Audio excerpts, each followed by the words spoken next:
Hello friends, welcome to my channel pi plus, जहाँ हम करेंगे कॉम्प्लेक्स टॉपिक्स को सिंपल। If you are new to my channel then please subscribe and press the bell icon so you don't miss any of my videos and let's get started. आज हम solve करेंगे class 11 M L. Agarwal exercise 5.1 complex number. इससे पहले हमने 22 तक solve कर लिए थे। आज हम 23 से स्टार्ट करने वाले हैं। सो 23 में आपको बोल दिया है if a plus iota b into c plus iota d is equal to capital A plus capital A plus I capital B, then show that a square plus b square into c square plus d square is equal to capital A square plus capital B square। ये आपको proof करना है और ये आपके पास given है, right. अच्छा, अभी यहाँ पर मैंने पहले लिख लिया है क्या गिवन है। उसके बाद हमने दोनों तरफ मॉड कर दिया है। मॉड किसको बोलते हैं? अगर किसी कॉम्प्लेक्स नंबर आपके पास z है, z is equal to a plus i b है, उसका अगर आप मॉड्यूलस निकालेंगे तो उसका वैल्यू आएगा root over of a square plus B square. मतलब जो रियल पार्ट है कॉम्प्लेक्स नंबर में उसका स्क्वायर और जो इमेजिनरी पार्ट है उसका स्क्वायर। अगर ये a माइनस आई बी भी है तो भी आपको ए स्क्वायर प्लस बी स्क्वायर ही मिलने वाला है। हर कंडीशन में ये ए स्क्वायर प्लस बी स्क्वायर ही होता है, ठीक है ना। माइनस हो प्लस हो, यहाँ पर माइनस हो यहाँ पर प्लस हो, किसी भी कंडीशन में फ़र्क नहीं पड़ता। तो अगर आप एक साइड पे मॉड्यूलस ले रहे हैं तो आप दूसरे साइड पे भी मॉड्यूलस ले सकते हैं। जैसे कि एक साइड में स्क्वायर करना है तो दूसरे साइड में आपको स्क्वायर करना है, उसी तरीके से। तो दोनों तरफ हमने मॉड्यूलस ले लिया।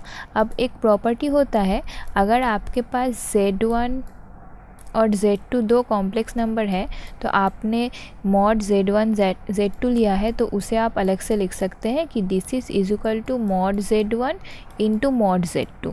तो हमने इसी को प्रॉपर्टी को यूज़ करके इसे ब्रेक कर लिया। तो यहाँ पर mod of A plus iota b into mod of C plus iota d लिख सकते हैं। और यहाँ पर तो ये ऑलरेडी था ही, mod of capital A plus iota capital B। अब मॉड्यूलस का फॉर्मूला क्या होता है, मैंने क्या बोला था, root over of real part का स्क्वायर प्लस इमेजिनरी पार्ट का स्क्वायर। तो कर दिया यहाँ पर root over of A square plus B square, यहाँ पर आ जाएगा root over of C square plus D square और यहाँ पर आ जाएगा root over of capital A square plus capital B square.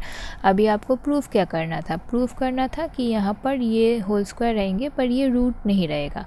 तो ये रूट को हटाने के लिए हमने दोनों तरफ स्क्वायर कर दिया। तो दोनों तरफ स्क्वायर करने पर आपको मिल जाएगा, रूट्स चले जाएंगे तो ये हो जाएगा A square plus B square into C square plus D square is equal to capital A square plus capital B square. So this is proofed. Okay, number 24 आपको बोला है find the modulus of the following complex number. तो अगर मैंने late कर लिया कि z है ये कॉम्प्लेक्स नंबर, तो आप इसे दो तरीके से निकाल सकते हैं। एक तो पहले इसे मल्टीप्लाई करके इसे एक a प्लस आयोटा b के फॉर्म में ले लीजिए, जो जनरल कॉम्प्लेक्स नंबर का फॉर्म होता है उस पे ले आइए, उसके बाद उसका मॉड निकालिए। या तो इन दोनों को पहले आप वो जो फॉर्मूला मैंने अभी अभी बताया कि अगर आप दो कॉम्प्लेक्स नंबर है Z1 और Z2 तो इसे लिख सकते हैं mod of Z1 into mod of Z2, अलग से लिख सकते हैं। वो फार्मूला भी यूज़ कर सकते हैं। तो मैंने ये फार्मूला यूज़ किया। अगर मुझे इस पूरे चीज़ का मॉड निकालना है तो मैंने मॉड ऑफ दिस लिखा। इसे अलग से हम मॉड को ब्रेक कर ले सकते हैं। अब ब्रेक कर लेने के बाद हमारा जो मॉड्यूलस का फार्मूला आ जाता है, जो रियल पार्ट है उसका स्क्वायर प्लस जो इमेजिनरी पार्ट है उसका स्क्वायर। उसी तरीके से यहाँ पर 5 स्क्वायर प्लस 12 स्क्वायर, तो ये आ गया 25, ये आ गया 169। तो यहाँ से आपको मिल जाएगा 5 और यहाँ से आपको मिल जाएगा 30। तो ये हो गया आपका 65। ओके, पार्ट टू में देखिए वही सेम थिंग है, बस यहाँ पर मल्टीप्लिकेशन की जगह डिवीज़न में है। तो जैसे मल्टीप्लिकेशन में वो फार्मूला काम में आता है, उसी तरीके से डिवीज़न वाला फार्मूला भी काम में आता है। ये बेसिकली आपको ये फार्मूला सिखाने के लिए सम दिया हुआ है, ताकि आप फार्मूला जान लें कि आपको अगर ऐसा कोई नंबर है, मतलब आपका ऊपर वाला पार्ट भी कॉम्प्लेक्स नंबर है, नीचे वाला पार्ट भी कॉम्प्लेक्स नंबर है, ऐसे चीज़ों को आपको मॉड निकालना है, तो आप फिर से इसको ऐसे डिवाइड कर सकते हैं कि मॉड को आपने दोनों तरफ ब्रेक कर लिया कि इसका मॉड डिवाइडेड बाय इसका मॉड। तो हमने उसी तरीके से इसे यूज़ किया है। तो हमें चाहिए इस चीज़ का मॉड, तो इसे हम लिख सकते हैं 5 - 12i का mod divided by mod of 3 + 4i का मॉड। ओके, तो अब तो दो अलग अलग मॉड निकालने में कोई बड़ी बात नहीं है। यहाँ पर ये हो जाएगा रियल पार्ट का स्क्वायर प्लस इमेजिनरी पार्ट का स्क्वायर, सो 25 + 144, और नीचे भी आ जाएगा 9 + 16, सो ये हो गया आपका 169, ये हो गया 25, दिस इज़ 13/5। ओके, नेक्स्ट है आपको इस चीज़ का मॉड्यूलस निकालना है, जहाँ पर 2 - 3i का स्क्वायर है और नीचे 4 + 3i है। देखिए, मॉड्यूलस आप तभी निकाल सकते हैं जब वो कॉम्प्लेक्स नंबर जनरल फॉर्म में हो, लाइक यहाँ पर वो अगर आपके पास a + i b के फॉर्म में हो, तभी आप निकाल सकते हैं। ये मैंने एक प्रोसेस में क्या किया है, क्योंकि यहाँ पर ऊपर स्क्वायर है, तो इसीलिए हम क्या कर सकते हैं, स्क्वायर को ब्रेक कर दे सकते हैं। स्क्वायर को फॉर्मूला में ब्रेक कर दीजिए। यहाँ पर अगर आप फॉर्मूला में ब्रेक करेंगे तो क्या हो जाएगा, a² + b² - 2 × a × b, और नीचे वाला पार्ट तो वैसे ही रहने दीजिए। i² = -1 होता है, तो यहाँ पर आपका आ जाएगा -9 और ये आ जाएगा -12i। ये कैलकुलेट करके आपको मिल गया -5 - 12i।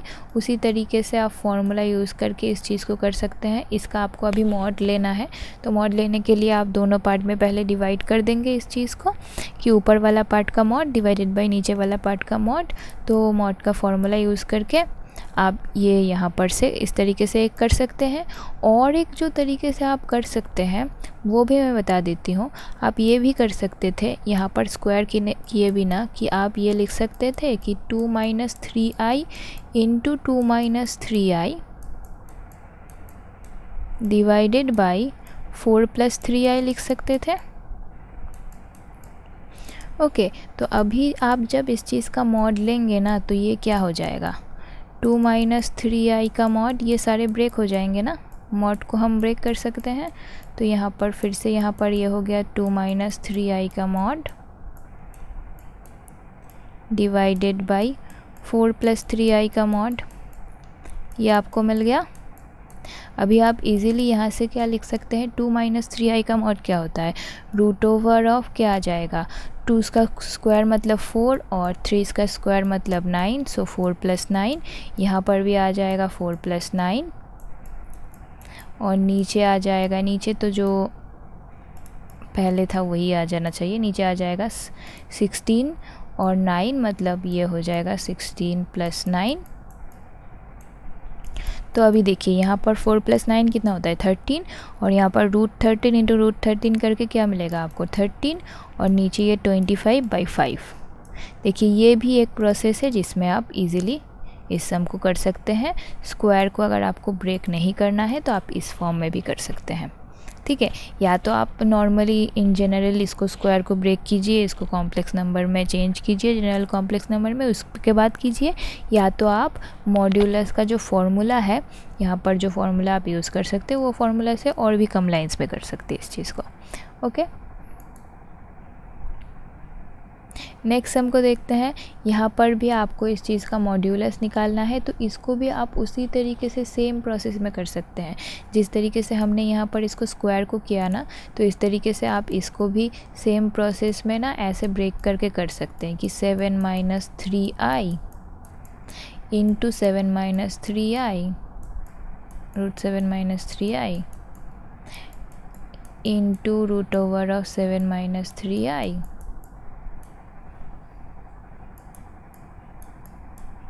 तो अब जब आप मॉड लेंगे, मॉड लेने के बाद ये पूरा 3 पार्ट में डिवाइड हो जाएगा नेक्स्ट लाइन में जाके। तो आपको बस एक चीज़ का, इसका आपको मॉड्यूलस निकालना है, जो हो जाता है 7 प्लस 9, तो 7 + 9 कितना हो जाता है? 7 + 9 हो जाता है 16। तो आपको मिल जाएगा ये √16। √16, यहाँ पर भी √16 मिल जाएगा, यहाँ पर भी √16 मिल जाएगा। तो यहाँ से आ जाएगा 4, यहाँ से आ जाएगा 4, यहाँ से आ जाएगा 4। तो 4 × 4 × 4 कितना हो जाता है? 64। ठीक है ना? इस एक प्रोसेस में कर सकते हैं, या तो अगर आप जनरली करना चाहते हैं इसको पहले होल क्यूब में ब्रेक कर दीजिए। होल क्यूब में ब्रेक करने के बाद i³ का वैल्यू हो जाता है -i। आई होप ये आपको पता है। i² का वैल्यू हो जाता है -1। ये सारे वैल्यूज़ पुट कीजिए। उसके बाद यहाँ पर आपको मिल गया a + iB के फॉर्म में। तो अच्छा, इसे आई भी बोल सकते हैं या तो आयोटा भी बोल सकते हैं, तो कंफ्यूज मत होइएगा, क्योंकि मैं कभी कभी आयोटा बोल रही हूँ और कभी आई बोल रही हूँ, इसीलिए।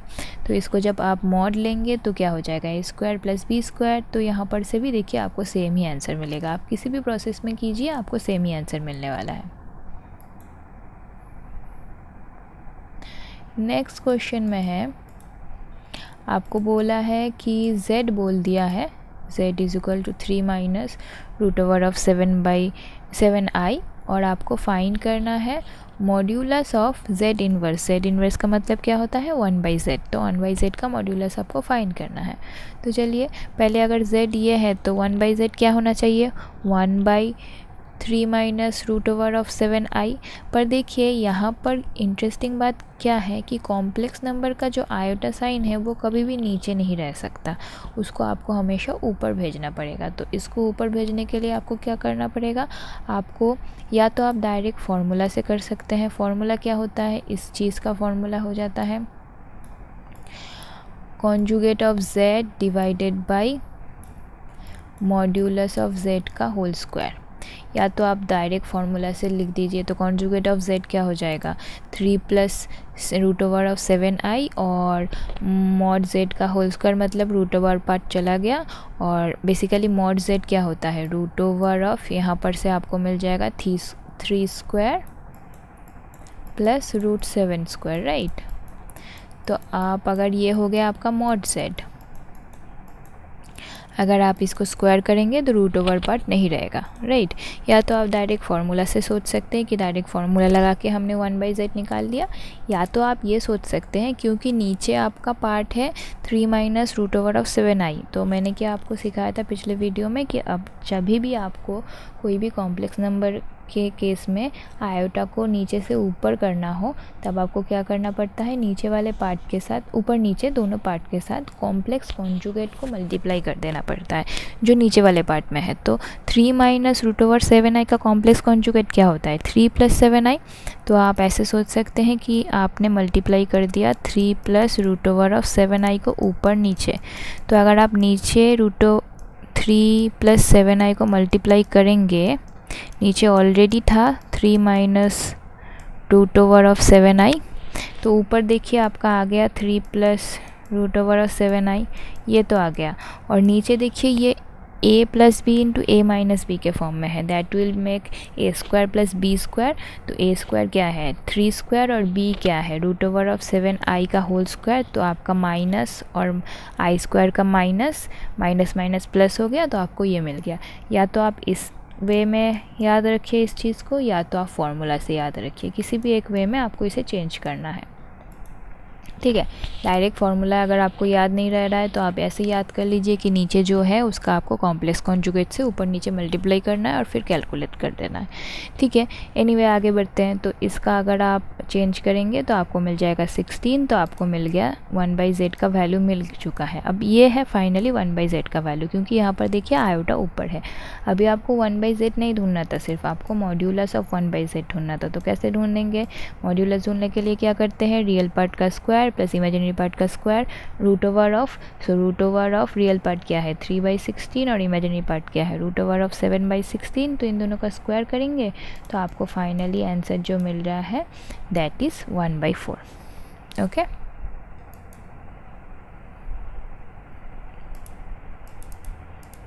इसका एक पार्ट 2 भी है जहाँ पर बोल दिया है z का वैल्यू बोल दिया है और आपको आयोटा z का मॉड्यूलस ढूंढने को बोला है।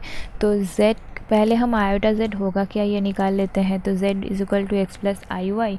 सो आयोटा जेड मतलब z के साथ i मल्टीप्लाई कर देंगे तो i into x plus I square into y. I square कितना हो जाता है -1। तो देखिए आपका जो इमेजिनरी पार्ट था वो अभी रियल पार्ट हो चुका है, जो रियल पार्ट था वो इमेजिनरी पार्ट हो चुका है, पर उससे कोई ख़ास फ़र्क नहीं पड़ता।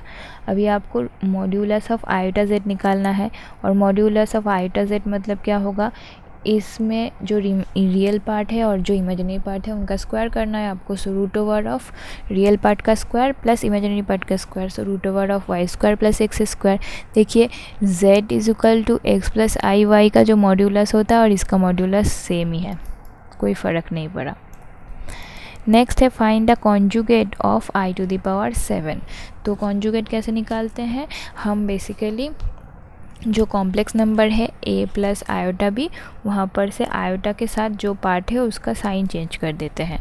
पर यहाँ पर देखिए ये आयोटा नहीं है, तो इसे पहले हमें सिंप्लीफाई करना पड़ेगा और चेक करना पड़ेगा ये आयोटा के किस वैल्यू में है, माइनस या प्लस, उसके बाद हम उसका साइन चेंज करेंगे। तो आयोटा को हम कैसे लिख सकते हैं, i टू द पावर 7 को हम लिख सकते हैं i to the power 6 plus 1। तो 6 को हम लिख सकते हैं 2 टू द पावर 3, तो ये हो गया 2 टू द पावर 3 प्लस 1 को लिख दिया i। अभी ये हो गया आई स्क्वायर का वैल्यू है -1, तो -1 का क्यूब इंटू आई, -1 का क्यूब क्या हो जाएगा -1, सो माइनस आई। अब इसका कॉम्प्लेक्स कॉन्जुगेट क्या होना चाहिए, फिर इसका कॉम्प्लेक्स कॉन्जुगेट हो जाएगा, आयोटा का साइन चेंज कर दीजिए, प्लस आई हो जाएगा इसका value. Okay, next question number 28 में भी बोला है कि right the conjugate of this in the form of a plus iota b। तो पहले आपको कॉन्जुगेट, इसका कॉन्जुगेट ढूंढना है। तो देखिए कॉन्जुगेट, जैसे हम मॉड्यूलस को ऐसे ब्रेक कर सकते हैं कि अगर आपके पास दो कॉम्प्लेक्स नंबर प्रोडक्ट में है और इसका आप मॉड्यूलस निकाल सकते हैं, तो उनका अगर अलग से मॉड्यूलस निकालेंगे और प्रोडक्ट कर देंगे तो आपको सेम में मिलेगा। उसी तरीके से आप जब ये कॉन्जुगेट का साइन हो जाता है, आप जब दो कॉम्प्लेक्स नंबर का एक साथ कॉन्जुगेट निकाल रहे हैं, तो अगर अलग अलग से उनका कॉन्जुगेट निकालेंगे और उन्हें मल्टीप्लाई कर देंगे तो आपको सेम वैल्यू मिलने वाला है। तो ये भी फार्मूला काम में आता है, तो वो फार्मूला हमने यूज़ किया है। हम ये भी कर सकते थे कि इसे मल्टीप्लाई करके फिर कॉन्जुगेट निकाल सकते थे, पर वो करने से ये ज़्यादा इजी हो जाएगा, पहले कॉन्जुगेट निकाल के फिर मल्टीप्लाई कर देते हैं। तो अगर आपको ये यूज़ करना है तो इसके लिए इसे ब्रेक कर देते हैं। Module conjugate of z1 z2 is equal to z1 का कॉन्जुगेट इंटू z2 का कॉन्जुगेट, ये हो गया फॉर्मूला अप्लाई। तो यहाँ पर इसका कॉन्जुगेट क्या होगा 2 - 3i, इसका कॉन्जुगेट क्या होगा 1 + 2i। अब इन दोनों को मल्टीप्लाई कीजिए, सो आपको मिल गया 8 + i। फाइनल आंसर में मल्टीप्लाई करने के बाद आई स्क्वायर का वैल्यू पुट कर दीजिएगा और आपको मिल जाएगा फाइनल आंसर 8 + i। तो ये आ गया a प्लस आयोटा b के फॉर्म में, राइट। अच्छा, नंबर 29 में बोला है सॉल्व फॉर x। तो x का वैल्यू आपको ढूंढना है। 1 + आयोटा ये मॉड्यूलस में है, to the power x is equal to 2। Okay, तो सबसे पहले हम क्या करते हैं, हम 1 + आयोटा मॉड का वैल्यू निकालते हैं। मॉड का वैल्यू क्या हो जाएगा, यहाँ पर a है 1, b भी है 1, so root over of 1² + 1²। Okay, to the power x तो रहेगा ही, तो this is becoming root over of 2, और यहाँ पर है 2, तो 2 को हम लिख सकते हैं √2 का होल स्क्वायर, राइट। तो दोनों को कंपेयर करके हमें क्या मिल जाएगा, x is equal to 2। Next question में भी आपको बोला है express the following 30 and 31 complex numbers in the standard form a plus iota b। तो इन्हें सारे क्वेश्चंस को, इसके आगे वाले 31 तक जितने भी क्वेश्चंस हैं, सारे क्वेश्चंस को आपको a प्लस आयोटा b के फॉर्म में ले जाना है, ठीक है ना, जो स्टैंडर्ड फॉर्म में उसमें ले जाना है। तो चलिए चेंज करते हैं। यहाँ पर देखिए आयोटा के अलग अलग पावर्स दिए हुए हैं, तो सबसे पहले इन्हें चेंज करते हैं और इन्हें हम ट्राई करेंगे कि सारे पावर्स को इवन और 1 के कॉम्बिनेशन में लिखने की, क्योंकि इवन को हम 2 टू द पावर समथिंग में लिख सकते हैं। तो यहाँ पर जो इवन है उन्हें चेंज करने की ज़रूरत नहीं है, जैसे 60 और 70 को चेंज नहीं किया है, पर 65 और 55 को चेंज किया है। इसे लिख दिया 54 + 1 और इसे लिख दिया 64 + 1। जो इवन वाले हैं उन्हें तो वैसे ही आप चेंज कर सकते हैं स्क्वायर के फॉर्म में, तो ये हो जाएगा 2 टू द पावर 30 और ये हो जाएगा 2 टू द पावर 35, क्योंकि 35 और 2 मल्टीप्लाई करके 70 होता है, राइट। ओके, तो यहाँ पर देखिए इसको आप क्या लिख सकते हैं, I to the power 54 into आई, क्योंकि यहाँ पर प्लस का मतलब होता है ये प्रोडक्ट के फॉर्म में है, ये तो आपको पता ही होगा। यहाँ पर भी उसी तरीके से हम लिख सकते हैं I to the power 64 into I. Okay, next line में जाके हम क्या करेंगे, 54 को फिर से चेंज कर देते हैं क्योंकि ये इवन पावर में आ गया। अब आप इसे इजीली चेंज कर सकते हैं, तो 2 टू द पावर 27, क्योंकि 27 इंटू 2 मल्टीप्लाई करके 54 होता है। ये आई तो रह गया, अब यहाँ पर आई स्क्वायर का वैल्यू पुट कर दीजिए -1, और यहाँ पर भी आई स्क्वायर का वैल्यू पुट कर दीजिए -1, और ये 64 में आ जाएगा 2 टू द पावर 32, राइट। तो ये 2 to the power 32, okay, I have done a mistake here, यहाँ पर एक आई रहेगा क्योंकि यहाँ पर 2 टू दी पावर 32 मतलब 64 रह रहा है और आपका आई रह गया यहाँ पर, राइट। ओके, तो नेक्स्ट लाइन पे जाके यहाँ पर क्या हो जाएगा, ये जो -1 टू दी पावर 30 था ये हो गया आपका +1, क्योंकि ये आपका इवन पावर है। ये रह जाएगा -1 में क्योंकि ये ऑड पावर है। ओके, और यहाँ से आपको मिलेगा i into -1 to the power 32, और यहाँ से मिलेगा i into -1 to the power 27। Okay, तो यहाँ पर से ये जो ये जो आई स्क्वायर का वैल्यू था ये हमने -1 पुट कर दिया है। अभी देखिए 27 है ऑड नंबर, 32 है इवन नंबर, तो ये आपको मिल जाएगा प्लस में और ये आपको मिल जाएगा माइनस में, तो प्लस माइनस कट गया, 0 आ गया आपका आंसर, ठीक है ना।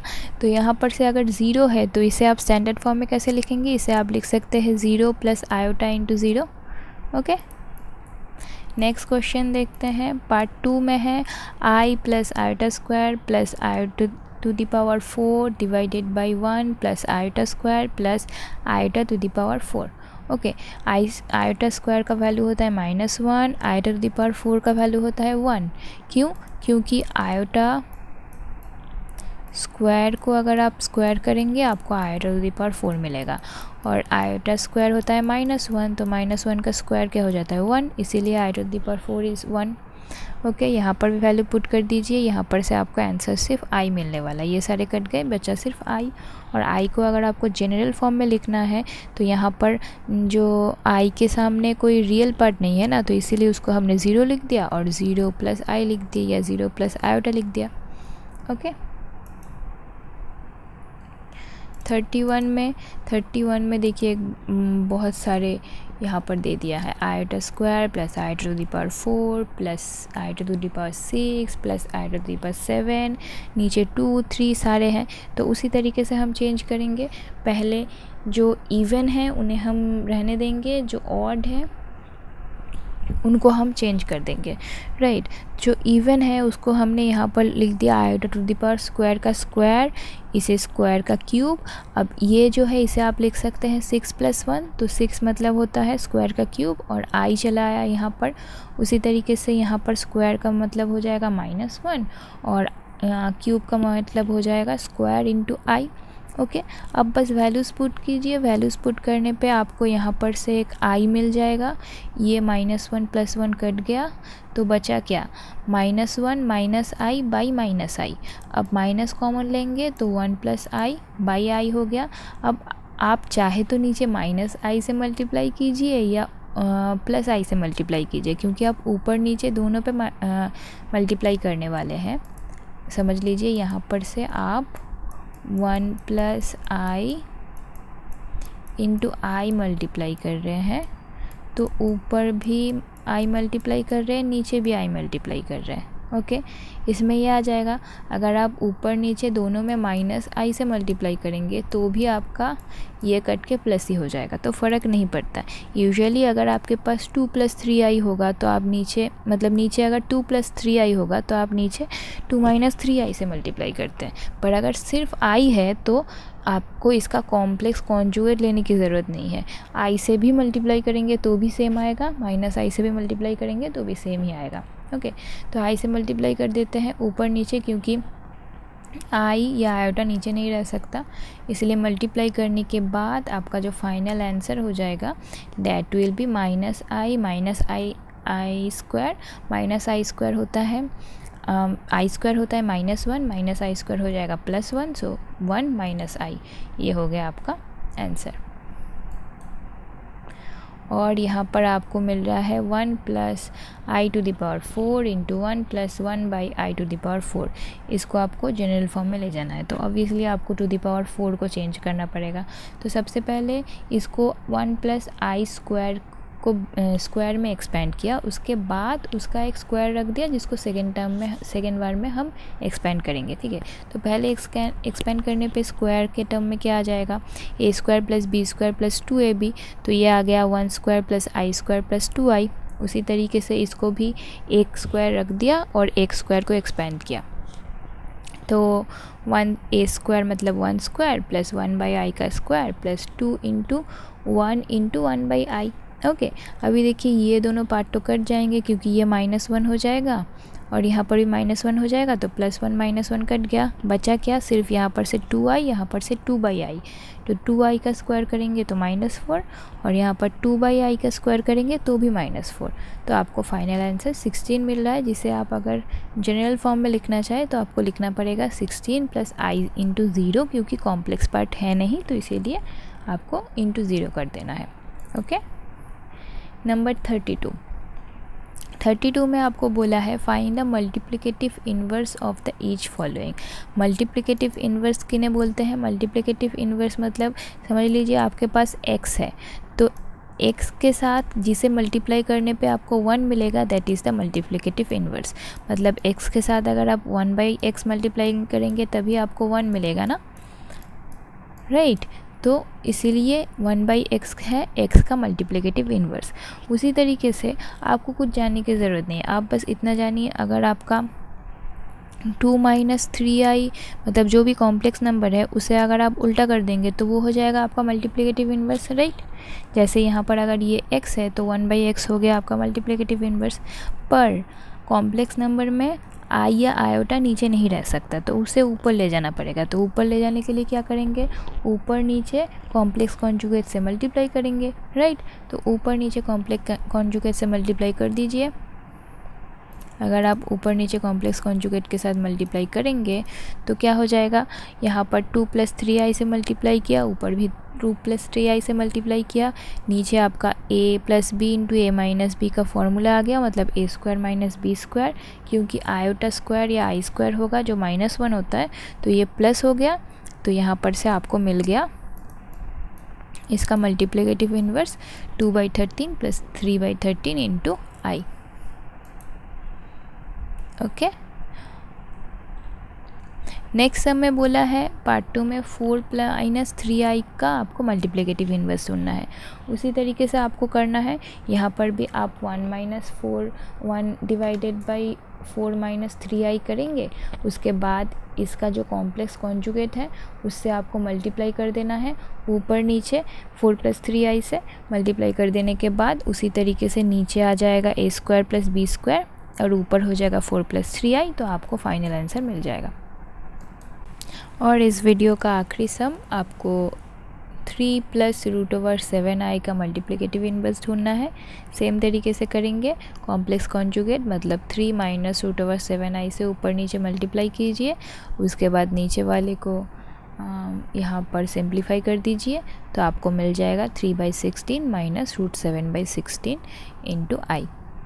Okay, I hope you understood today's topic. If you have any doubts, questions or suggestions, do comment below or email me. And if you like my work, don't forget to like my videos.